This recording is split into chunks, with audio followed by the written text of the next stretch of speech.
like Slick Rick. Here we go. What up? Okay. This is episode 68. All right. Please make a note of it. Episode 68. There was some technical difficulties in the tally episode department, and we had to fire a few people. They were telling us different episode numbers and shit. Then we would go off the last episode number and then go from there as if the last episode that we had was the actual episode number when it was wrong. So this is episode 68. All right. Please make a note of it and welcome. This is Trey and Alexx. I'm Trey the Choklit Jok. I'm Alexx Dupri. Here we are. All right. So why did you fire the young man in the tally episode department? Why did he get the boot, Alexx? Because he said we were on episode 69 and we had never done an episode 67 or 68. So episode 69 is next episode. Is the nickname of government name episode 67. Yes. All right. As always, you can check out our website, treyandalexx.com. Log on, and our YouTube page. That's youtube.com/@TreyandAlexx. I know I'm not the only person that takes like a whole handful of napkins from Chipotle. I know. Oh no, I do all of that. I get the salt, the peppers. I get the depending where we are. If we go to like Whole Foods, I'm getting the plastic utensils. Oh yeah. Taking it all. Oh, I'm even on occasion. You know how they get the different hot sauces? They got the verde, the green. They got I've taken a bottle before, but really, I just put it in the containers. You know, they give you the little cups. Yeah. I'll do that. Yeah. So over the years, I have easily taken about 65,000. 21 napkins from Chipotle. I would not be mad if in the mail I got an invoice from Chipotle's hidden over the years that say, hey man, we're gonna have to charge you about $20 for all these napkins that you have taken. Yeah. You're supposed to. Hell, though, as much as they keep charging for the guac, you got to offset the cost. So let me tell you this story that just happened. This crazy thing that just happened, right? So I'm meeting with somebody, and she says, she says, all old people think that way. And I was like, what do you mean I'm old? She's like, well, look at all the gray hair in your beard.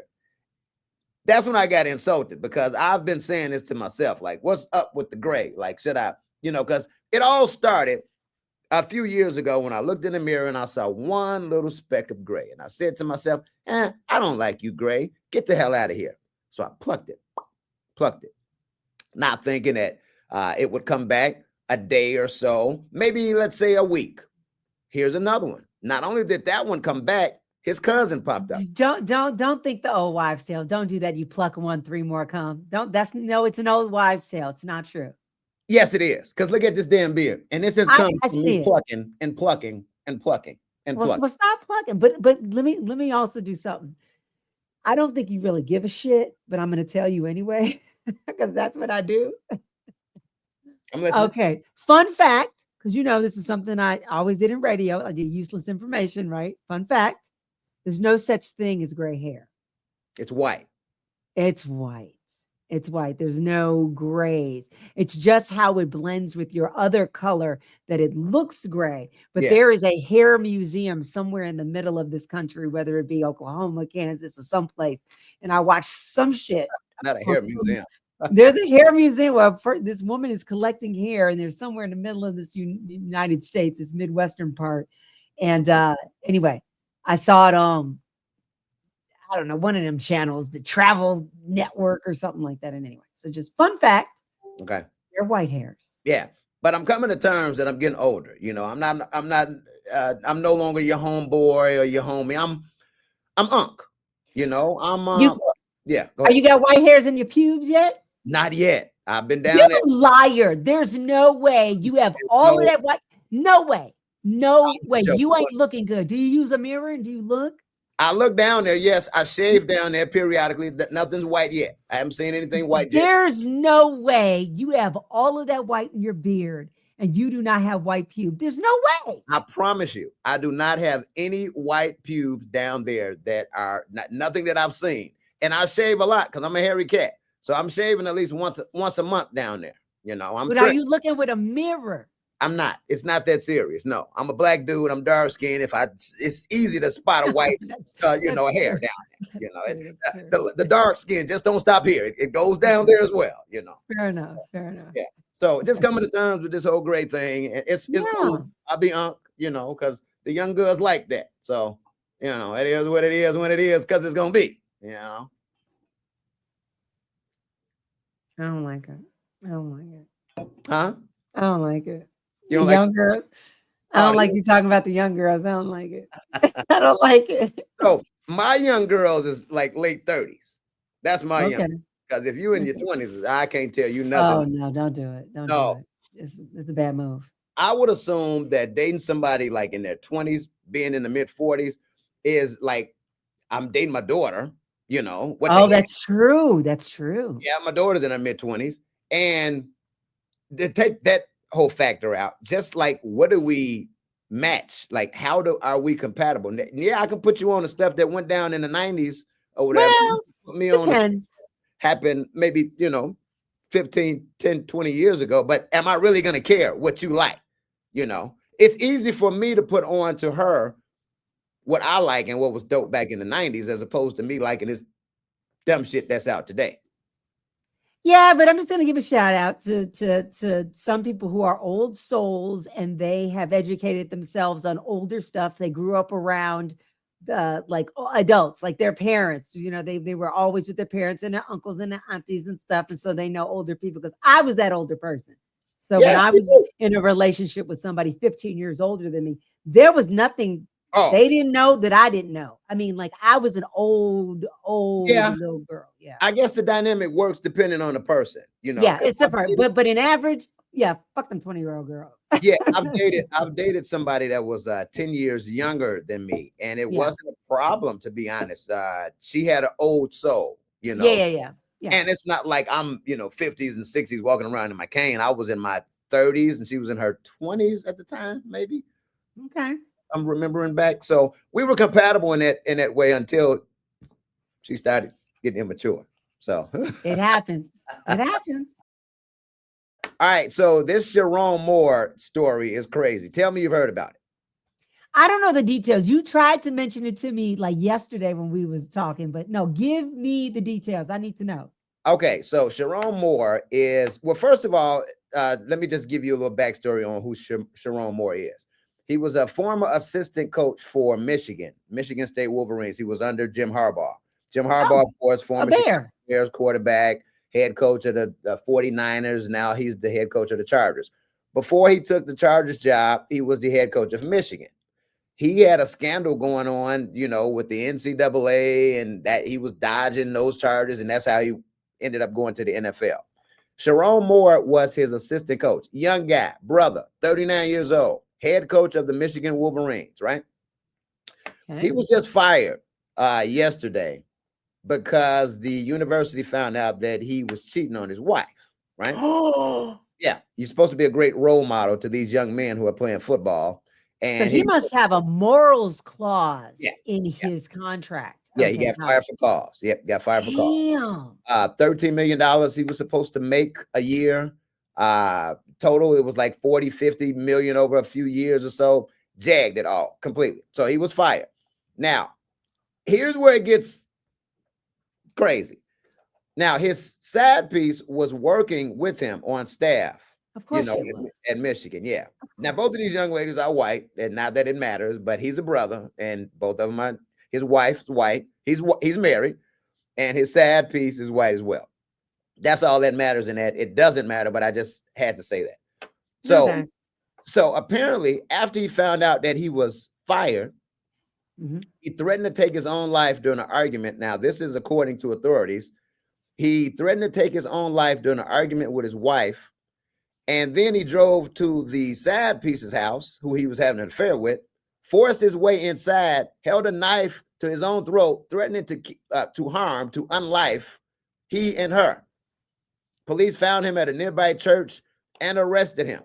So in one day, he jagged $13 million a year, lost his job, and then went to jail. Did his wife know he was cheating before he got fired, or is that how she found out? I have no idea. Who tricked off and said he was cheating on his wife? Okay, it gets interesting because the DoorDash driver was delivering a Plan B pill to him and thought it was suspicious that why am I delivering a Plan B pill to the head coach of our football team? Why is it your business? Hey, maybe my wife don't want to get pregnant. Maybe we don't want to have another one. No, well, you're the head coach of this prestigious school. Why the hell are you getting a Plan B pill delivered to where you are? So that is raising all types of questions. Here it is, another black man. Now, before I say this, there are tons of Latino women, there are tons of black women, there are tons of women of all races and ethnicities that jag professional athletes' career by some stretch of maybe they hit them or maybe they recorded them in some way, shape, or form, doing something illegal or whatever. Okay. We have 2 black men this year in 2025 who have been in situations with a white woman, and it has costed them millions and millions of dollars because they have not thought about doing anything smart. Okay, but let me pause right here. Let me ask you the $10 million question. Do we think this would have happened to a white head coach? Can a white head coach cheat on his wife and still keep his multi-million-dollar job? No. No? Same thing. No, it would. Yes, the same thing would happen. He would be fired. You think so? I do. Here's the thing, though. Hold on that. He was already rocky. He wasn't winning like Jim Harbaugh was, and they were probably trying to find a way to get him out because, you know, they were thinking if not this year was his last year, maybe next year would have been his last year. So that's that. How universities operate. You remember that story years ago, maybe 10 years ago with Penn State, Joe Paterno? How he was knowing touching the boys? Well, yes, the sexual abuse was happening, but he just wasn't doing anything about it. So universities go through the length of hiding information. And they cover up stuff. But how this was quickly put out and how it was quickly reported on is like, okay, they were trying to A, get him out of there, and B, protect their asses, because who knows if this young lady will now sue the school, the university. She could like scream anything, sexual harassment.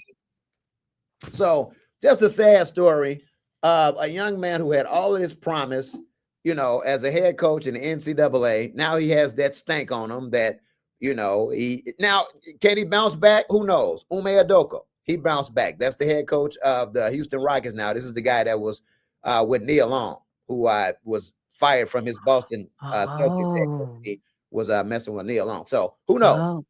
So does this dude, I didn't remember his name. Does he have kids? 3 kids, 2 or 3 daughters. Oh, yeah. Jesus. Yeah. Come on, homie. So, you know, man, you know, Coochie stays undefeated because how many coochies are getting in trouble because of gas? Not a lot. Coochie got better judgment. The queen is at it again. And in this particular case, I'm talking about Queen Beyoncé. We got other queens. We got Queen La. We got Queen Oprah. But I'm talking about Queen Beyoncé. And I'm calling her a queen because she keeps upping her game in this white space. Not just getting a whole bunch of little white girl fans, but doing commercials for Tiffany, being their spokesperson, winning album of the year with the country music, you know, getting into that field. So I'm just saying, she just keeps on just taking another ring in the space. And this time, she was a co-chair for the Met Gala in 2026. So this Met Gala, you know, we see this thing. It's basically, there's a museum in New York, and it's a fundraiser they do every year to raise money for the museum. And so they try to blend art and fashion. And then you know, it's a big thing. Everybody's there. Everybody's there. And they've invited, you know, in current years, they've invited more and more Black people. You'll see Janelle Monáe, you'll see Zendaya, you'll see like all you know, all our Black folks there. Beyonce is gone, Rihanna's always there and stuff like that. Kim K and Kanye were regulars on the carpet when they were together. So anyway, yeah. So she is co-chair of this starting for 2026. And she's co-chair with Nicole Kidman, Venus Williams. You know, the Williams sisters love their fashion. Anna Wintour, who is the head of Vogue, she's always, a co-chair. But what's so cool about this is the all ladies theme this year. And last year, let me say the theme. This is costume art. So it's going to be how like costume works with the human body, fashion and the human body. So real cute. Every year they have a theme. They do. So Beyonce got that on lock. You saw what she did in her last 2 tours, between the Renaissance tour and between this Cowboy Carter tour. So, Sister Girl got costume on lock. So when you say costume art, that means people are going to have like big ass Willis towels on their heads and everything. Everything's on the table. Nothing's off limits. They get to go as demure or they get to go as wild as they want. And I just want to give, props to the Met Gala for at least, just kind of being woke a little bit and understanding what's going on in the country. Because in 2025, this past year that passed, it was an all men panel of co-chairs. And the theme was super fine, tailoring Black style. Your co-chairs were A$AP Rocky. Honorary co-chair was LeBron James, but Pharrell Williams was one of the co-chairs. Coleman Domingo, actor, and Lewis Hamilton, race car driver. So, I mean, they're getting some key names. I think the year before Jennifer Lopez was a co-chair. So, yeah, they're stepping it up. Before it used to be you hear these fashion names, you don't know the hell these people were. Mm-hmm. But they're bringing in some of our superstars. So, where to go, Queen Beyonce? Go put your stamp on that Met Gala. Another white function, and we taking over. Yo, this 50 Cent Marlon Wayans beef. You haven't seen anything of him apparently? Where have I been? No, Marlon Wayans and 50. First off, why would you ever make the mistake of getting into a beef with 50 Cent? Oh, so petty. I think 50's met his match. I think 50's what? You're dealing with a Wayans brother. Yeah, dealing with a Wayans brother. So Marlon Wayans did an interview talking about the 50 documentary and basically said 50's going to get his karma by kicking a black man when he's down. Diddy, the whole Diddy situation.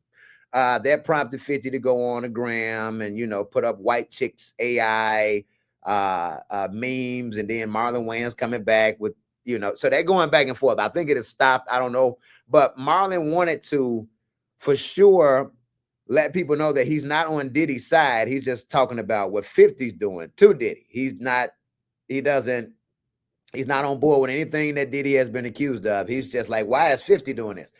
Let me just say this, because I've been seeing this all on Facebook. Everybody's like, a black man want to tear another black man down. You don't see Jewish people doing this or Hispanic people. It's always black people. No, it's not.